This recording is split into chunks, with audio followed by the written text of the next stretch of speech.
मैले पत्रकारितामा आइडल मानेको रवि लामिछाने, त्यही तवरबाट मैले पत्रकारिता गरेँ। मलाई पनि त पत्रकार मानेनन् नि त एक थरीले।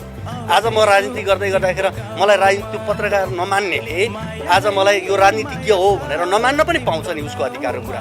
अब उसले प्रपञ्च पनि रच्न पाउँछ नि त मसँग, तर त्यो प्रपञ्चलाई कसरी चिर्ने भन्ने कुरा अहिले म माथि भयो भने मैले हो।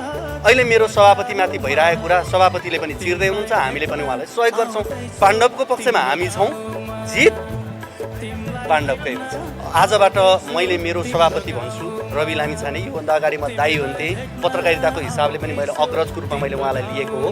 जो रवि लामिछानेले पत्रकारिता गर्दाखेरि एक थरीले उहाँलाई कहिले पनि पत्रकार मानेनन्, तर जनताले उहाँलाई पत्रकार माने र त्यही कारणले गर्दा उहाँले पार्टी खोलेर त्यो स्थानमा पार्टीलाई पुर्याउनु भयो। तर एक थरीले, त्यही थरीले, अर्को थरी भन्दिनँ, त्यही थरी जसले पत्रकार मान्दैन थियो उसैले उहाँलाई पार्टी पनि मानेन, नेता पनि मानेन। उहाँको पार्टीलाई पार्टी पनि मानेन, नेतालाई नेता पनि मानेन। त्यस कारणले गर्दाखेरि त्यो भित्रका प्रपञ्च के थिए, कस्तो थियो भन्ने कुरा तपाईँ हामी सबैलाई थाहा छ।